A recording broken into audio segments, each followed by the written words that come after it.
Hello, folks, and welcome to this pre-Christmas edition of Got Your Back, LeBrun and Rishaug. Happy holidays, folks. Merry Christmas. Getting to be that time of year. Be our last show before the Christmas break. So why not make it a Christmas-themed edition of Got Your Back? And that is the plan here this morning. A reminder that Cross Country Canada is our title sponsor here on Got Your Back, LeBrun and Rishaug, and they provide rental equipment and supplies to all facets of the Canadian construction industry. What sets them apart is their get-her-done attitude, a core value of their company. I've been to the head office. They've got it proudly displayed on the walls at each of their branches, and every one of their staff members lives by the get-her-done formula to ensure they never let the customer down. And as I mentioned before on the pod, given this is the Christmas pod, they know how to throw one heck of a good Christmas party. Nothing but fun with the crew at Cross Country Canada Supplies and Rentals, and we're happy to have them on board as our title sponsors. We say ho, ho, ho, and good morning to the jolly Pierre LeBrun. How you doing, pal? I know you're disappointed. You wanted me in a Santa outfit, but I know. Listen, let's face it.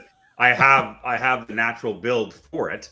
But we couldn't find a Santa hat that would fit.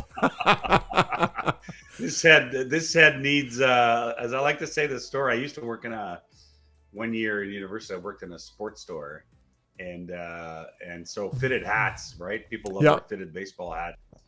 There wasn't one on the shelf that could fit me. We had to order a special one for me. 7 and 7/8, man. Wow, that's like an astronaut's helmet.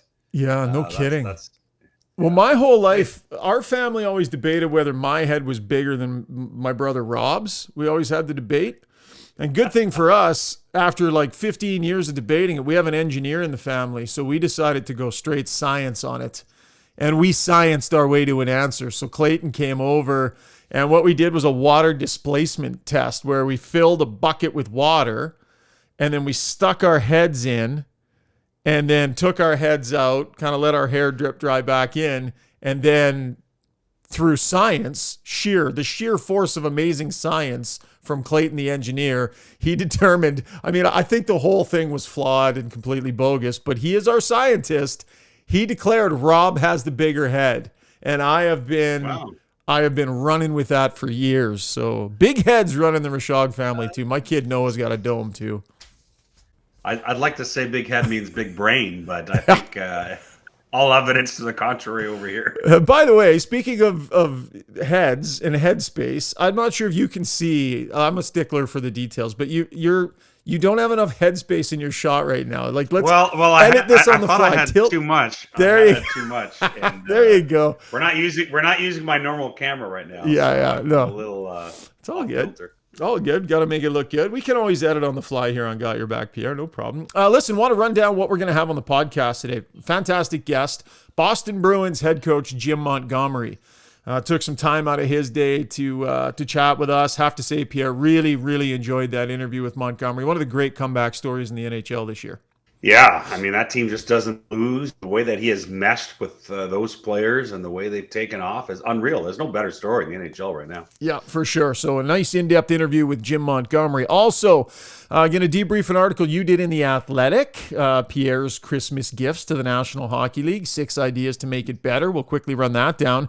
And also, we're going to keep with the Christmas theme in our breakdown segment. We're going to go through the wish lists of all 7 Canadian NHL teams. So that's the plan for the podcast today. I wanted to start with your article.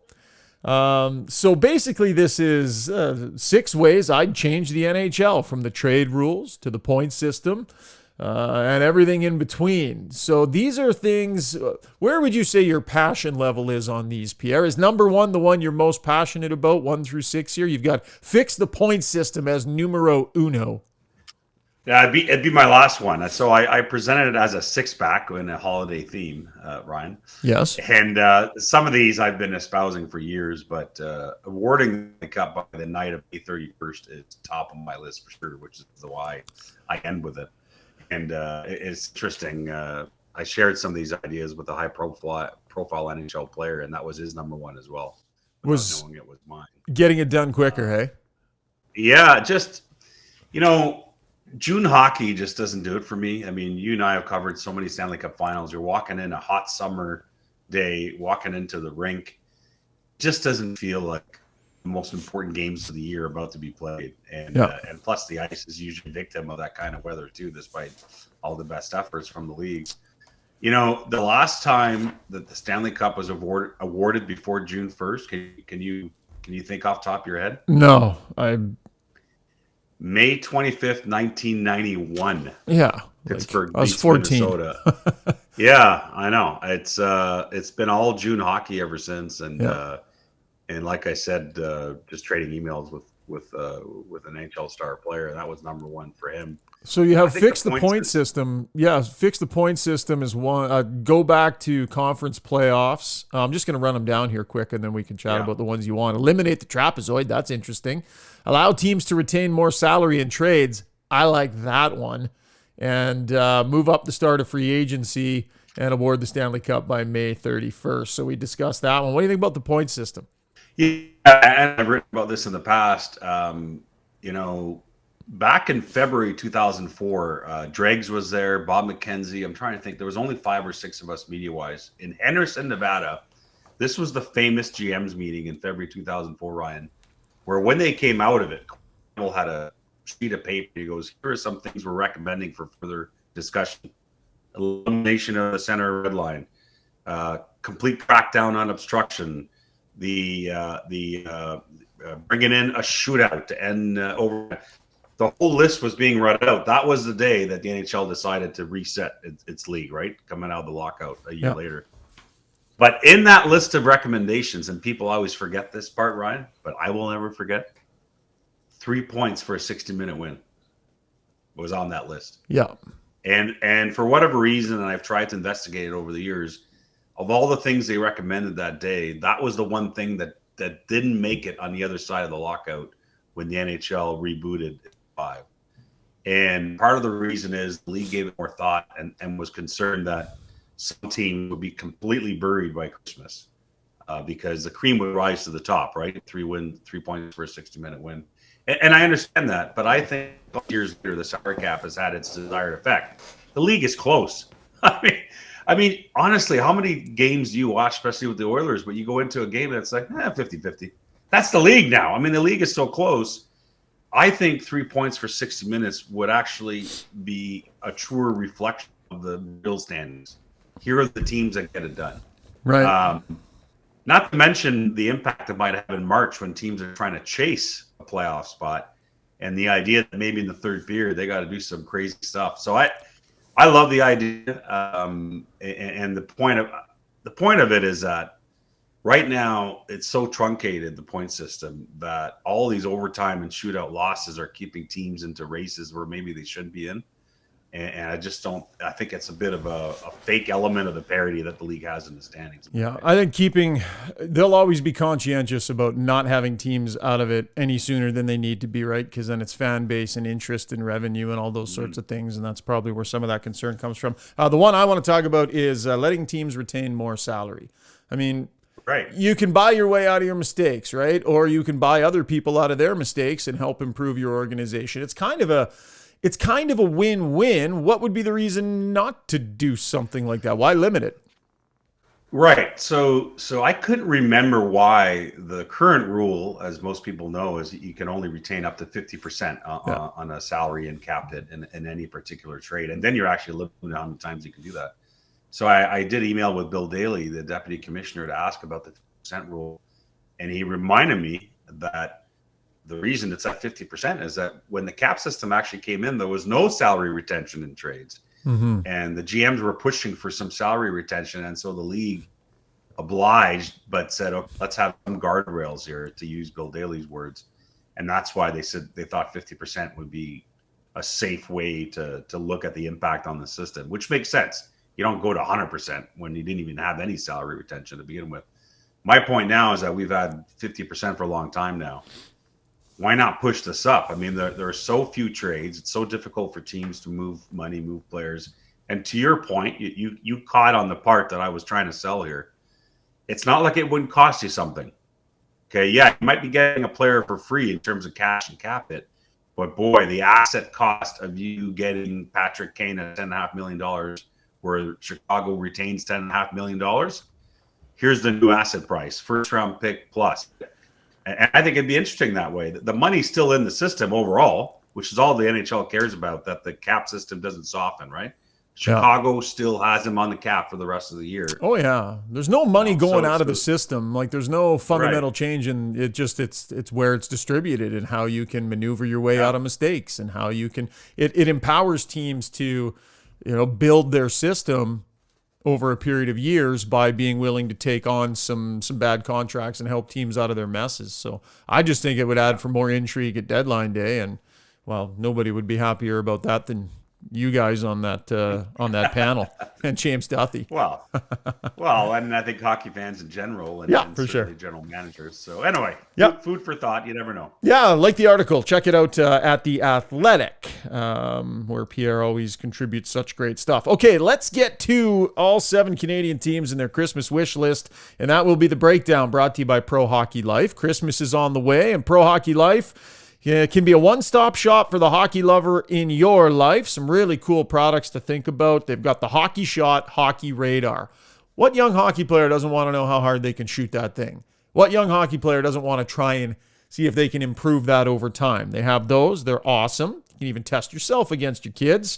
They got other great training devices like the Super Deke or the Helio Core Performance Sensor. They got great technology there to help measure and improve the growth in different areas. Lots of great apparel as well. Pro Hockey Life, obsessed with the game.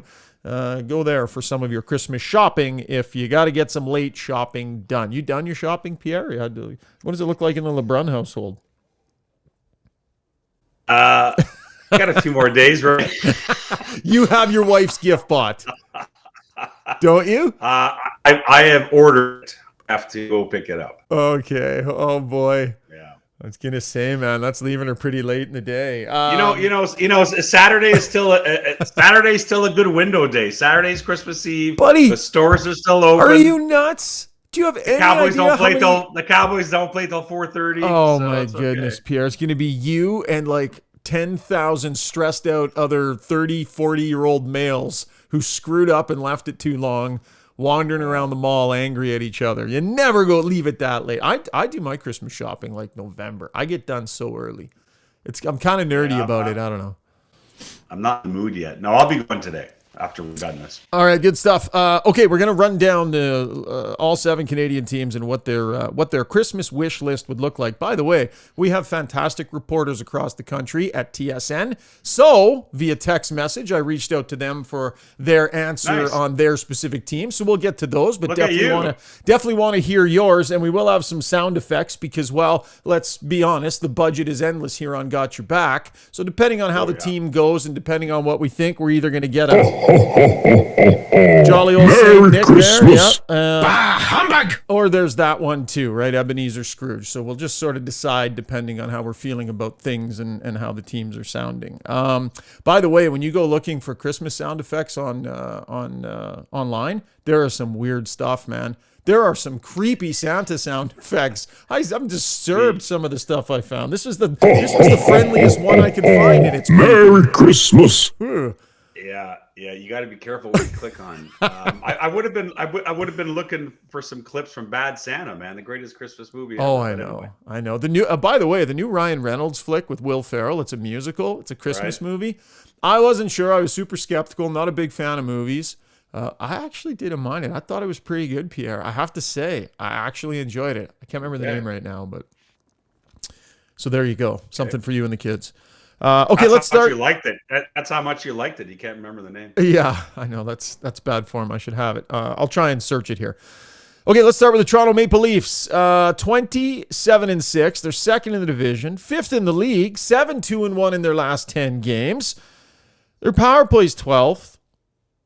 They was first last year at 27%, so maybe something in and around the power play upgrade, little request for Santa Claus. Maybe, I don't know, Pierre, what are you thinking for the Toronto Maple Leafs they're hoping for on Christmas morning? Yeah, playing outstanding hockey. What I would say is continued health for Matt Murray and Ilya Samsonov. That would be the number one Christmas wish from management and the coaching staff. Interesting. I mean, for sure. I don't know. Can you wish for something that you already have? Are you just casting bad luck on it by wishing for it? I mean, based on, both of their previous histories and what's already happened this year, both guys already got hurt. Yeah. Both have been excellent when healthy. I think you can wish for continued health. Yes. Yeah, I'll say that extra 4% on the power play. Seems like a small thing, but the 12th, they're 12th in the league this year. They were the top power play last year at 27%, and that little bit can make a big difference. But look out, because Austin Matthews is coming to life from a goal-scoring standpoint. So I think that one's already wrapped and sitting under the tree. Mark Masters, our brilliant reporter, does such great work for us. He's at the World Juniors right now as well. He took some time out of his busy day typing 10,000-word missives on everything going on with the Leafs and Team Canada. Says a top 6 left winger and a different division. I think that's a great answer from Mark Masters. Yeah. Merry Christmas. Yeah, no, it looks pretty simple to me. Beat Tampa this time in the first round, and then get by Boston. Yeah, just blaze your way through, hey, right? It's doable. It's doable. That whole thing. So what do you say? What do you say? He said a top 9 forward or a top 6 forward? He said a top 6 left winger and a different division is what Mark said. Top 6 left winger. Okay. Yeah. Okay. Makes some sense there. Okay, moving on to the Montreal Canadiens. We have a new reporter in Montreal. She does a fantastic job. Also heading to the World Juniors, Kenzie Lalonde. I really liked her answer here because it's thinking outside the box. Her answer is continued enthusiasm despite the results. It can't be easy for them to be going through what they go through. They want to be better as a team. They want to take steps, right? But they've got a young group, and Marty St. Louis is poised, I think, to continue injecting that. But enthusiasm, even when you're rebuilding, is critical, and that is what she thinks one of their wishes might be. Yeah, that's a good point because they've come down to earth, obviously, as expected after a surprising start. Stole a point in Colorado last night. Just, they're obviously not good enough defensively. They give up too much. But there's been development there. You see the growth in some of the young core guys. I would say, and I guess I'm guilty of always looking at it through management's eyes, but my Christmas gift for the Montreal Canadiens would be for a trade market to finally develop for Evgeny Dadonov and Jonathan Drouin before March 3rd, because there's just not been a lot of interest. And those are two players, because they're pending UFAs, that the Habs would have dealt, frankly, by now if there was a decent offer on the table. And I think the concern for them, to be honest, Ryan, is that in a trade year where you have some names like Bo Horvat and Brock Besser and Patrick Kane and potentially Ryan O'Reilly and Vladimir Tarasenko, and the list goes on, I don't know how much interest there'll be, especially a guy like Dadonov that they thought would got scored some goals in Vegas. They thought there would be some decent interest in him. So that would be the Christmas wish, I think, for Montreal is for those guys to suddenly pique more interest around the league. Yep, definitely. 7th in the Atlantic, 3-5-2 in their last 10 games. Okay, on to the nation's capital, the Ottawa Senators. Claire Hanna does fantastic work on our CFL broadcasts, on our Senators broadcasts. And again, like, some of the answers were serious, some of them were goofy. I got back all sorts of different types of stuff. So the serious one, because Claire, her natural instinct is always to be a goof, and that's a wonderful thing. But her serious answer was a right shot defenseman. I think we know that's what the Ottawa Senators have been looking for, potentially could use. So that's the serious answer. The less serious one, she said a time machine to go back and not have Josh Norris take that face off that ended up hurting his shoulder. Her point here is on Norris and just the luck with this guy and how badly they need to have this player in the lineup and have him contributing and making a difference. He's so critical for them and such an important player, and to end up having to have him on the shelf as much as they have that's tough for the organization for where they want to be. Pierre, they're 14-16-2, last in the Atlantic. Yeah, and it's a team that I feel has actually been better than their record indicates, if that makes any sense. But that doesn't get a whole lot in life, especially given their long journey here in their rebuild. I agree. Blue line upgrade would be my Christmas wish for them, not from a lack of effort. Pierre Dorion, I can tell you that. Jacob Chikrin is not a right shot defenseman, but he can play both the right side and the left side. So that would be still, and Ottawa and Arizona have had lots of conversations over the past year, whether or not they can, ever find a middle ground, we'll see. For a team that was wanting to take a step forward, got aggressive, started adding, has not been the results they've been looking for. Humbug! Yes. Bah, humbug! I think that's fair so far for the Ottawa Senators to this point in the year. On to the Winnipeg Jets. The newly, freshly relocated John Liu was such a presence in Montreal for all those years, covering the Als and the Habs, but he went home back to Winnipeg, and now he's doing a fantastic job covering the Jets. So his thoughts on the Winnipeg Jets' wishes. How about a healthy lineup? And he believes this gift is going to come in January, right? Ehlers, Wheeler, Schmidt, probably back that month. But I have to say, they have been dealing with some injury issues. They have been banged up. But the Winnipeg Jets, real nice story this year with where they're at in the standings, the year that they're having, the way it started, with the whole Wheeler and the captaincy thing and that whole drill with Rick Bowness there. But, not a team that necessarily needs a ton under the tree, Pierre. No, but again, my brain is wired a certain way, as you know. I would say a Christmas wish for the Winnipeg Jets is that Pierre-Luc Dubois, by the end of the year, has a change of heart as far as his long-term future. Yeah, that's a good one. I mean, Dregs interviewed him before the year, and they always, they don't want to make it a distraction. But we saw, the Calgary Flames went through it, with a really key piece of their organization. Probably hard for it not to be. Do you have a gut instinct on this? Like, as of this moment, it feels like we kind of know, right? Yeah, I mean, listen, the communication was pretty clear in the offseason that he wasn't ready to commit long-term to the Jets. And, of course, now he's RFA at the end of the year. And so where does this go? But, I interviewed Kevin Cheveldayoff for that piece on the Jets I did recently. And one of the things that Cheveldayoff said is exactly what a lot of us are thinking. Could a fun year and a fun season under coach Rick Bowness, change some ideas? He was careful in what he said, obviously, Cheveldayoff, but it's exactly my thought is, what if this Jets team goes deep and they're having fun and they love playing for Rick Bowness? Everyone's, these are human beings, these players, and maybe by the end says, you know what? Change my mind. We'll see. 21-10-1, second in the Central. Moving on to the Edmonton Oilers. I cover the Edmonton Oilers for the network. I would say, I think if they were, they would pour some truth serum into them, it would be that Evan Bouchard and Darnell Nurse return to form. These are two critical defensemen that haven't been playing up to snuff so far this year. Bouchard's a little younger here, so he gets a bit of breathing room, but there's been a slight uptick with Nurse here the last game or so. But I think those two not playing the way that they can just puts all this pressure. Do they need to run out and overspend and get a defenseman right now instead of being able to just let it lie and wait till deadline and not have to overpay, not have to rush things? So there's an odd pressure on the organization with these guys struggling and fighting it on a lot of nights. So I think return to form for Darnell Nurse and Evan Bouchard would be my thought on that. You? Yeah, that's a great point. And, obviously I think a blue line upgrade nevertheless would be my Christmas for the Oilers at some point. To your point, if you compare with the Leafs, for example, when they had all the blue line injuries, notably Morgan Riley, of course, Jake Muzzin, we probably won't see again this year. There was a sense that the Leafs were going to be forced into panic with all their blue line injuries. And the opposite happened. They got galvanized by it and played their best hockey of the year, and the Leafs haven't had to do anything as some of their injured defensemen are on the mend. That, in a similar fashion, the Oilers, the improvement within, to your point, is what I think has to happen before you worry about anything else.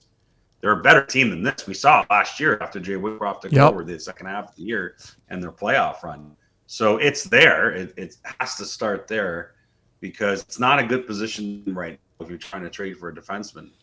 And every GM in the league knows, how shaky defensively things have been. It's just not a good leverage point. I totally agree with you. Connor McDavid, by the way, on pace for 70 goals. So there's that, right? And that is a big for the Merry Christmas. Yes, merry first chunk of the year here for McDavid. On pace for 70, Pierre. That'd really be something. Unreal. Could have the Rocket, the Art Ross, the Hart, the Ted Lindsay. Just run the damn table, hey? All of it. Yeah. Give him the Norris, I guess. The one he would want is the Conn Smythe because that means they got to where. So 15, 12, and 6. They're out of the playoffs right now, the Calgary Flames. So it's weird. They're scoring enough. They're 6th in the league at 3.5 goals a game. third fewest goals against at 2.5 goals per game against. Their power play's 10th and their penalty kills 6th. They're out of the playoffs. They got a lot of stuff happening that looks on paper to be pretty good. Salim Valji is our reporter in Calgary, does a great job looking after the Flames. He says under the tree for them, a return to identity. Net driving, second chance creating, cycling, back checking. He really feels that they've gotten away from an identity that they had success with. And a lot of the same players, to help recreate that identity. There were changes, but still at its core, a very similar team. He thinks they've gotten away from that identity a little bit. So a return to that is what Salim has to say. What do you think, Pierre? I think you're undervaluing the changes that did happen, though. I think they ripped their guts out in having to move Matthew Tkachuk and have Johnny Gaudreau walk out the door. 2/3 of arguably the best line in hockey last year. And it's been difficult to reproduce some of the same chemistry with their new parts. Although I love, obviously, my favorite addition is Nazem Kadri and what he brings. But they've not recreated the identity. It's all right on. They got time. They're not out of it, but it's been a little more now than just the start of the season, right? So that's a team that's got to get going. I guess my Christmas tree item, I don't know, a contract extension for tree living. Would that help sort of stabilize some of the noise there? I don't know. You think it's contract extension talk time? Isn't there a little bit to be determined with this group? There's some stuff to figure out, right? And in fact, the last time Treliving was in this position a few years ago, as you may remember, he didn't sign. He was actually in a contract year. I don't know what year it was, but he signed his deal in June, just as his contract was expiring, which is becoming, strangely enough, you used to never see that. Yeah. But Don Sweeney last year signed his new contract within, I think, 48 hours of his deal expiring. Don Waddell actually signed his contract 2 months after his contract expired in Carolina, and it wasn't getting much attention. So it's not the end of the world. I mean, GMs are used to it these days. Well, based on what the summer hype was and what expectations were, humbug! No choice. Humbug! No choice but a bah humbug for the Calgary Flames. I've been forgetting my sound effects. We forgot to do a few teams, but moving on to the Vancouver Canucks. Farhan Lalji, one of our few bureau reporters who's been around longer than I have. Farhan has been at TSN since 1947. And a football aficionado who likes to text me when the Cowboys are losing. Oh, does he? Well. Always gives it to you? Yeah, he's a football nut job. But he does a great job covering the Vancouver Canucks as well. So Farhan's Christmas wish list for the Vancouver Canucks. Top of the list, takers for some of their ugly contracts. Oh, please, come and take our problems, take our troubles away from us. Whether it's OEL, Myers, Garland, Pearson. Miller hasn't even gotten his going yet, but he really thinks that, some takers for these deals would make a big difference. Like, listen, that Miller contract put people in a certain headspace about where this team was going to be at, thinking, maybe it's more about the here and now. But here we are at Christmas time, Pierre, and it just feels like it just has not gone to script, and some restructuring is needed, but that's hard to do when you're bogged down with deals.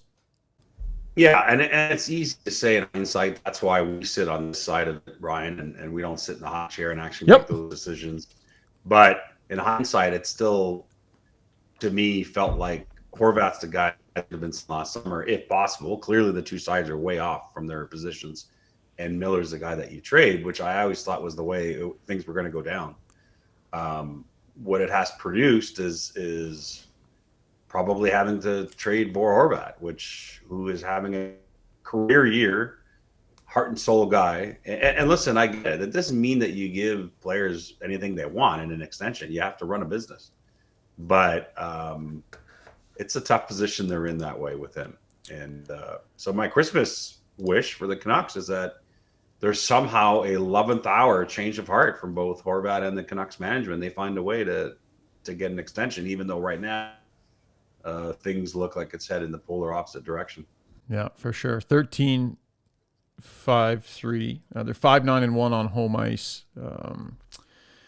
So yeah, definitely hasn't been the start that the Vancouver Canucks would have been wanting. All right, that's going to run down all 7 Canadian teams. Humbug there for the Vancouver Canucks. Coming up on the other side of the break here, Pierre. By the way, that was the breakdown brought to you by Pro Hockey Life. Real nice conversation with Boston Bruins head coach Jim Montgomery. Plenty more to come here on Got Your Back. Stay with us. We want to tell you about a truly Canadian company. Cross Country Canada Supplies and Rentals provides equipment and supplies to all facets of the Canadian construction industry. But what sets them apart is their get-her-done attitude. It's a core value of their company. I've been to the offices. I've seen how they proudly display that on the wall at each branch.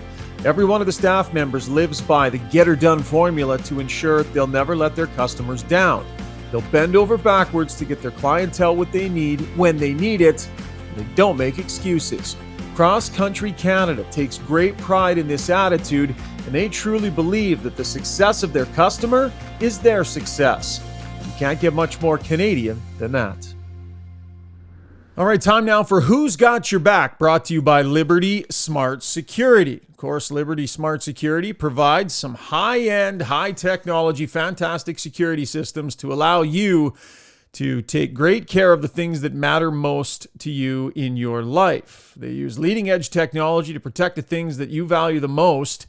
I've got a Liberty Smart Security system. I've had one for the last 6 or 7 years, and it's fantastic technology. It's a great product. It can be as complex and detailed as you want if you're techie, or it can be as simple as you want. But it feels great driving away from the house knowing you've got an armed, monitored security system taking care of everything that you just left behind, and Liberty Smart Security is a great place to get that done. Visit libertysecurity.ca. Our guest today, Jim Montgomery, the head coach of the Boston Bruins, one of the great comeback stories in the National Hockey League this year. Pierre, let's run people quickly through what the sequence of events over the last couple of years were for Montgomery, if people weren't up to speed on it.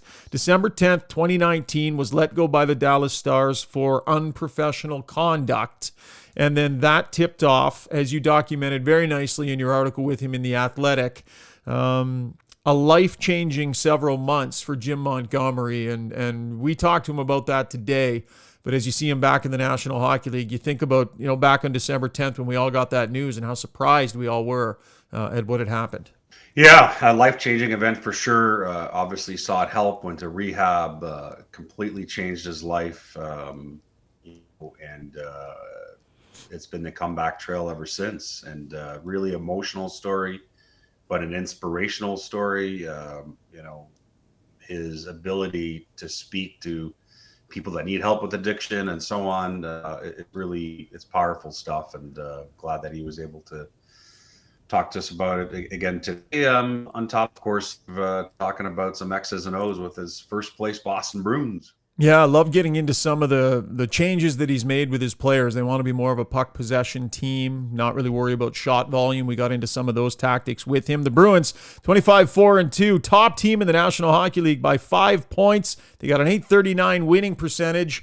The man behind it, the head coach, Jim Montgomery, is our guest, courtesy Liberty Smart Security.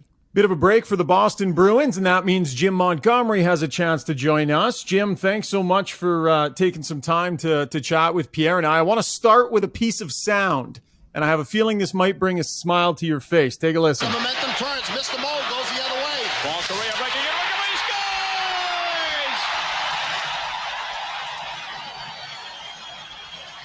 scores! You got it yet? No. Oh, now I got it. Yeah.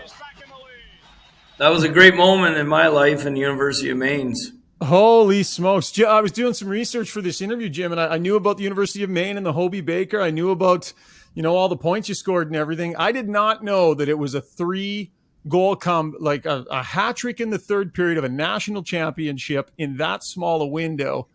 That's one of the great comebacks in championship history. That's got to be a memory that's a beauty to have. Yeah, it was an amazing moment for the program had not achieved that success, and we had the whole state behind us. And what people don't realize is the 3 goals were combined like maybe 8 feet from the goal. I watched them. Today. So I'll describe them. Pierre, I don't know if you've seen these. You can actually watch the whole period on YouTube. First one, Paul Correa set you up. You tapped it in from like 12 inches. Second one, I think you bounced it in off of somebody, bounced up over the tender, I think, if I saw properly. And then the last one, the third one, a 2-on-1 developed. You could not get it over to Paul Kariya fast enough for him to be the one carrying it on the 2-on-1. And then he fired it back to you, and that ended up being the third one was probably the nicest of the three. Well, it didn't take long to figure out this is the first time I played with someone that was that talented. And you give the puck to Paul and just skate to open space. And if your stick's on the ice, you're going to score a goal. I mean, it was he was that amazing. That first pass was actually an amazing pass by him. I do agree that the last one was more of a picturesque goal. Yeah, absolutely. What a moment. And by the way, my favorite part about that video was this. The Flourish, your final college game, a natural hack. Congratulations, young man. Thank you very much, Tom Mees. I mean, I can't express what I'm going through right now. This is just fabulous, and I don't care about the hat trick. I just care we got a national championship. We did it, Arno. Yeah, state of Maine. Woo! Oh, that youthful thrill. Like the party. That's true emotion there. Yeah, that's true emotion right there. Well, listen, you guys you're playing fantastic hockey this year, Jim. And I just wonder, day to day, what kind of emotions you're feeling right now with the club where it is, with you sitting where you are. And man, I don't know if you could have envisioned a better start. No, you couldn't have. I mean, at the beginning, we were missing 3 really important players, and we got off to a real good start based a lot on emotion and playing for each other. And then our game started to grow in the sense that we started executing at a higher level. And I think the great leadership that we have here, led by Patrice, but he probably has 9 lieutenants under him that are great leaders, and that's what makes my job so easier and the rest of our staff's easy is we can just really focus on giving them a plan. And they're not only going to carry out the plan, but they're also going to bring the emotion and the level-headedness that you need to continue to win at such a high level. It's not easy. This league is incredibly humbling. And the fact that we're winning at such a high rate is because of the leadership in our locker room. Now, Jim, what did you know of Patrice Bergeron's plans when you took on the Bruins job last summer? Because, let's put it this way, it took Patrice a while at least to announce it publicly that he was coming back. But did you know enough to know that 100% you were going to have one of the great all-time players in Boston Bruins history back for another year? Or did you just have to sort of accept that hopefully he would and sign on either way? In the interview process, it was never really said if he was. It was hinted that they thought he would. But as soon as it was official that I was going to be the head coach of the Boston Bruins, he was the first call I received. And When I spoke to him, it was clear in my mind that he was coming back because he was talking about, we are going to do this. This is, welcome to the Boston Bruins family. I'm looking forward to doing this. And when I asked him questions about, the injuries we're going to face and what kind of start we're going to have, he was already talking about this is going to be a great opportunity for so many of us. When you take over a team like that, where the leadership, as you talked about, is so rooted in and so established, what's the approach in terms of figuring out as you arrive, how much do I actually need to change here? Because these guys have been doing things a certain way for quite a while. What's the evaluation process like in figuring out, both from a system standpoint, from culture standpoint, what do I need to change and what do I just need to keep my hands off of? What was that like for you figuring out? Yeah, from a system standpoint, it was, the Bruins have been an elite defensive team for, I guess, since Charles stepped in here. And so there wasn't a real need to change much there. There was definitely a change I wanted to make to how we play with the puck. And it just really comes down to, I believe, in shot quality over shot volume. A lot of people, some coaches like to shoot the puck and care about the shot clock. I don't really care about the shot clock. I mean, obviously I care that we're creating high quality scoring chances and making people defend to wear them down over the course of the game. And then when it came to, the leadership and trying to change anything. I actually took the approach of how much am I going to learn from these guys? And I have learned so much about communication, about listening, about, because I've been so open-minded with trying to learn from them, I think I've gotten better because of them. Jim, Pierre, I'm just going to jump in with a follow-up on the shot quality thing. That's really interesting to me, Jim, because if you're wanting your players to be a little bit more selective about when they throw the puck towards the net, you're wanting them to hang on to it in certain situations, and I would imagine empowering them to try and make plays. That has to come with a certain amount of understanding that maybe rather than shooting it, if they're going to try and make a play, they might not make the right one as often. Is there kind of a give and take in terms of your understanding that when you're asking the players to play that way, there might be more mistakes out of trying to create? What's the balance there? Well, there has been, and we've given up more odd man rushes this year than Bruins teams in the past. In our first, I don't know, we're at game 32 tomorrow. Mm-hmm. Our first 15 games, we gave up more odd man rushes than we have in the last 15. So I think through trial and error, I think the players have adjusted as to what's a good play and what's too high risk to create the reward that we're looking for. But again, the hockey sense on this team, on lines one, all 4 lines and all 6D is I'm spoiled with what Don Sweeney has given us to work with. Jim, I was chatting with John Cooper earlier this week. The Lightning were here in Toronto, and we're just talking about the top of this division right now, obviously with the Bruins off to this unbelievable start, and then you got the Leafs that have really steadied their season, playing some of their best hockey, and now Tampa's come alive, of course, which we all expected.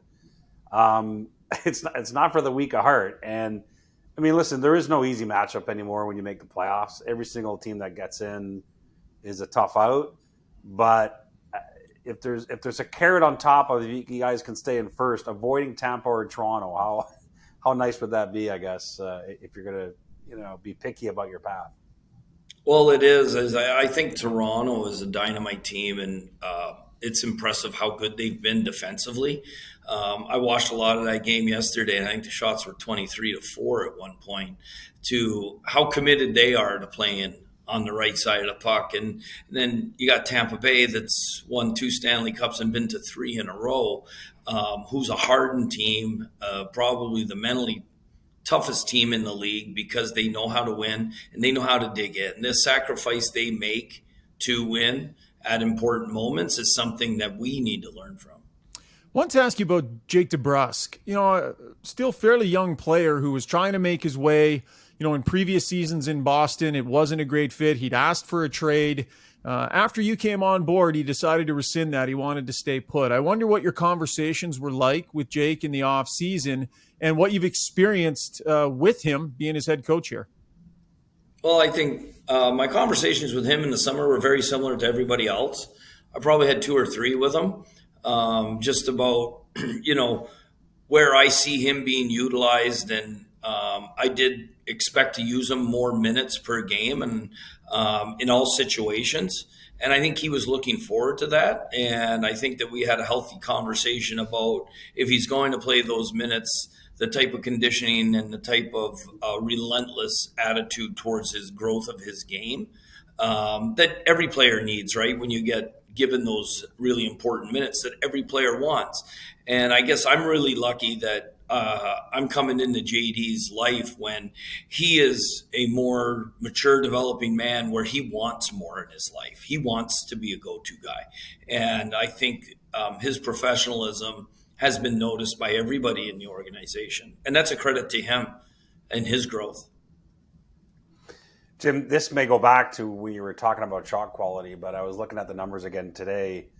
The league is averaging 6.31 goals total per game right now, which is the highest since 1993-94 in the National Hockey League. The power play percentage is the highest, I think, since 1980-81. I looked at. It's run and gun to some degree, a little different than when we were younger. Obviously, the 80s, a different brand of run and gun. How have you had to adjust to the way you coach, if at all, to what we're seeing, because it really is just in recent years here that this game has gone to another level offensively here throughout the league. Yeah, well, there's two sides to that. Offensively, to keep preaching, to keep your foot on the gas and keep doing the things that are giving us success as a team in all three zones.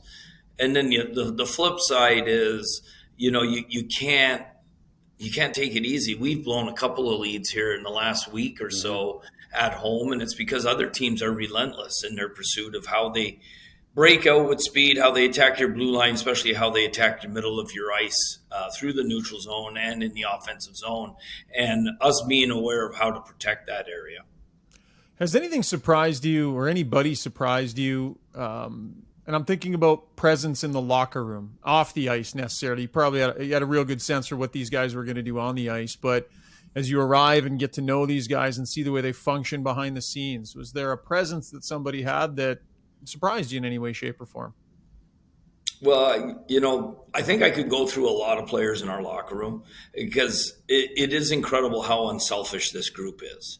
And I think there's nights where Bergeron only plays 14 minutes, doesn't say a word. There's nights where Taylor Hall should be playing 19 minutes, is playing 15 minutes and doesn't say a word. But I think the guys that come to mind are Nick Foligno, about how great a person he is as a teammate and then off the ice as well, and the character he shows on ice. David Krejci, who is a very important, quiet leader to our group that I don't think a lot of people realize how important he is to the glue of that locker room, especially with us having 5 Czechs and him being the patriarch of the Czech mafia, so to speak, but also how he gets along with everybody. And, the last guy I think would be our 2 stud defensemen, Hampus Lindholm and Charlie McAvoy. And I put them together because I think the two of them are just starting to really blossom in their overall dominance of a game together, and also in their leadership and how they lead that decor and take a lot of pride in it. Well, over the years, I remember having conversations with Claude Julien about a young Brad Marchand and working with him about, controlling his actions at time on the ice. No one has to really have those conversations anymore. Brad Marchand's obviously matured and become one of the great players in this league. But I wonder what it's like to be on his side as opposed to having the coach against him when he can drive your team crazy. It's a treat to be on his side. And, I think everybody would expect that. If you're a fan of another one of the 31 teams, you probably hate him. But his second and third effort daily in practice is something to behold and witness. And it's why he's such a great player.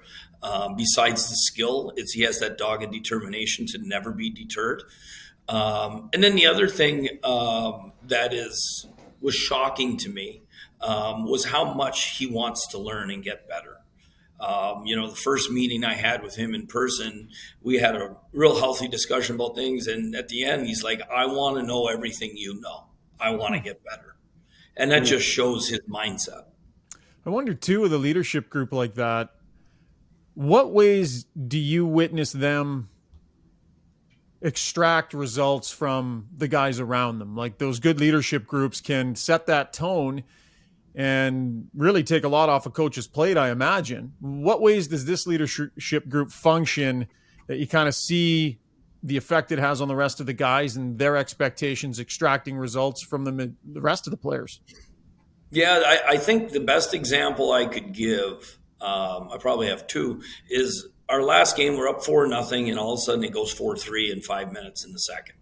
And as it's snowballing, I'm already starting to think, okay, second goal goes in, should I call timeout? And I'm listening to the players on the bench, and you can tell they're starting to say, hey, we got to start the details and habits that we need to do to have success here, weather the storm. Then the third one goes in, and then they start going up and down the bench. So it's like, what am I going to – I don't need to call timeout. They're saying and doing the right things. And I'm like, they're going to work themselves out of it. And I think the other one was 2 games ago. I did not like the way we played in the first, and we scored some nice goals, and we were up, I think 3-0, or it might have been 2-0. I don't remember. But I got on the team after the first about our habits and that we weren't on the right side of pucks and we were spending too much time in the penalty box. We didn't get much better, and the other team actually came back in the game. So at the end of the second, I said to Patrice, it's your locker room. And he spoke to the team. I didn't go in there. I don't know what he said, but I trust that he's going to say, and I just hope he doesn't want to be a coach in the future.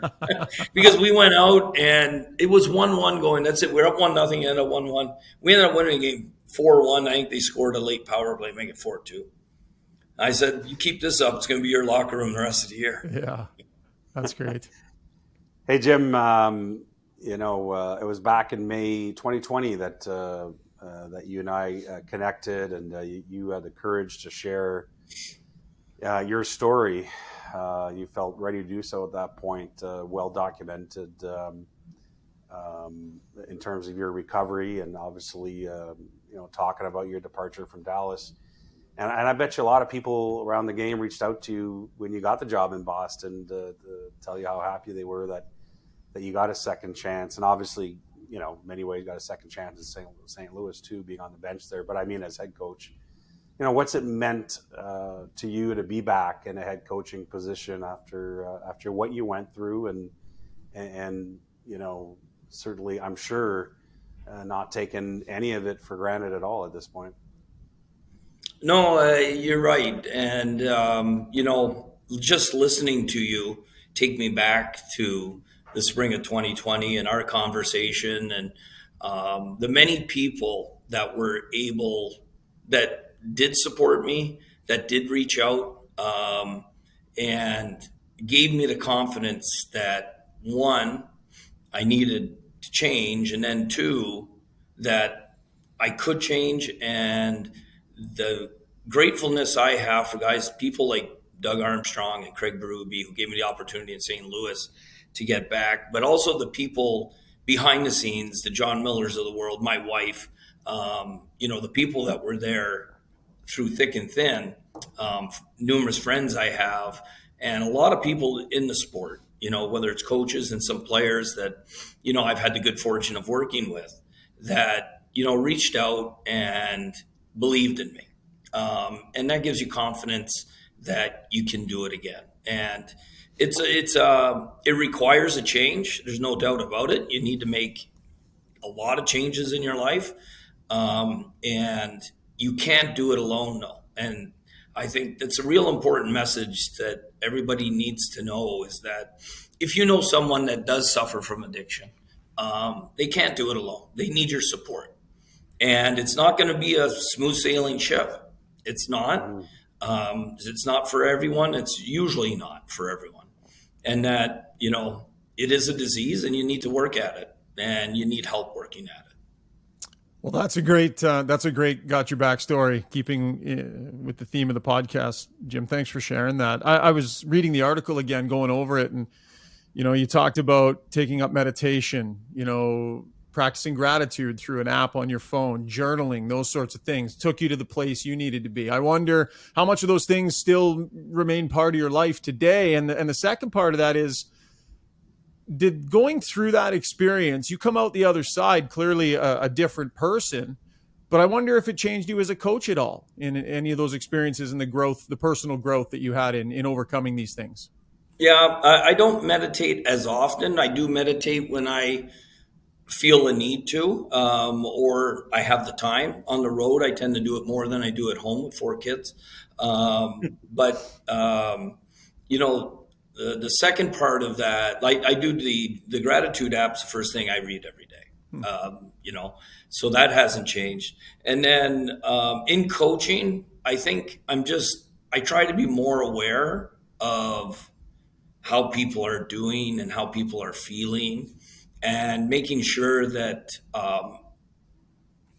that I'm just more empathetic towards those things. I used to be, I think, more singular minded and focused on this is what the team needs to do. And this is where the bus is going. Where I'm okay with the bus going in reverse and then sometimes pulling a Yui. I'm a lot more flexible in understanding that we're all wired differently and that there's a different way to reach everybody. And I used to be decent at that, and I think I've become much better at it. I'm thinking about a head coach Go ahead, Pierre.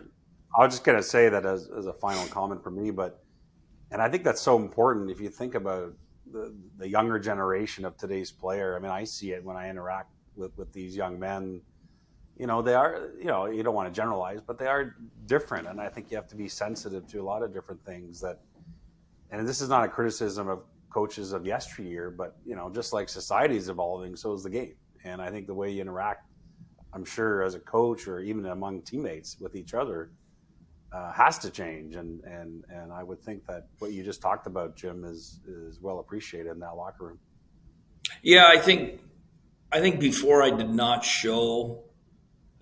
let myself be vulnerable too much because you were the leader and you needed to be strong. Whereas now I'm not afraid to tell them exactly what I'm feeling inside myself if I think it's something that they could benefit from hearing, whether it's a personal story or it's a story I know of that they could relate to. I saw Patrice Bergeron on the video of him handing you that first puck after the win, the first win of the year. That had to feel pretty good. Bergeron handing you that puck in that moment after that win. I think it was early October there. Yeah, it was an unreal moment. It sure was, I think that was when it was like, okay, you've come full circle. Now let's forge ahead. And like I said, this group is an amazing group of young men that I'm very, very grateful to be around every day. All right, no head coach is ever completely satisfied. So last question for you, Jim.